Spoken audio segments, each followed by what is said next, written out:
நயன்தாரா வந்தாலும் அதிக கூட்டம் வரும் என விஜய் பிரச்சாரம் குறித்து நாம் தமிழர் கட்சி ஒருங்கிணைப்பாளர் சீமான் விமர்சித்துள்ளார். கோவை விமான நிலையத்தில் செய்தியாளர்களை சந்தித்த சீமான், திரையில் பார்த்த நடிகரை நேரில் பார்க்க கூட்டம் வரத்தான் செய்யும் என்றும், ரஜினி, அஜித், நயன்தாரா வந்தாலும் விஜய்க்கு வரும் கூட்டத்தை விட அதிக கூட்டம் வரும் எனவும் தெரிவித்தார். அது வரும். இப்ப சகோதரர் அஜித் இறங்குனீங்கன்னா இதை விட கூட்டம் வரும். என்ன பண்ணலாம்னு சொல்றேன். ஐயா ரஜினிகாந்த் வந்திருந்தா இதை விட கூட்டம் வந்துதான் இருக்கும். நயன்தாரா அவர்களை இறக்கிவிட்டா இதை விட 2 மடங்கு கூட்டம் தான் வரும். நீங்க அதை கூட்டத்தை பார்க்காது, முன்வைக்கிற கொள்கையை பாருங்க.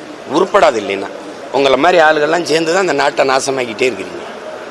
ஒரு செய்தி ஆரம்பிச்சார்ந்து நீங்க நிக்கிறீங்களா சொல்லுங்க. நீங்க சும்மா ஏதாவது கூலிக்கு வேலை செஞ்சு கொள்கைக்கு வேலை செய்யறவன கொலை பண்றீங்க.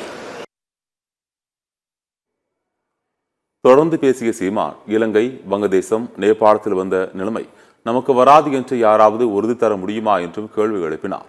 இயற்கை வளங்கள் குறித்து நான் போதிக்கும் போது யாருக்கும் புரியாது, பாதிக்கும் போதுதான் புரியும் என்றும் சீமான் தெரிவித்தார். நான் பேசுறது உங்களுக்கு இன்னைக்கு புரியாது, நான் போதிக்கும் போது புரியாது, நீங்க பாதிக்கும் போது உங்களுக்கு புரியும். திரும்ப சொல்றேன். இலங்கையில வந்தது, பங்களாதேஷில் வந்தது, நேபாளில் வந்தது உங்களுக்கு வராதுன்னு நீங்க யாராவது உறுதி தர முடியுமா? பக்கத்து வீட்டு கூரை தான் எரியுதுன்னு நீங்க படுக்க போனீங்கன்னா விழுகிறது உங்க சாம்பலா தான் இருக்கும். தன் வீட்டு கூரை எரியாதவரை நீங்க தண்ணி எடுத்துட்டு வர தயாரா இல்லை.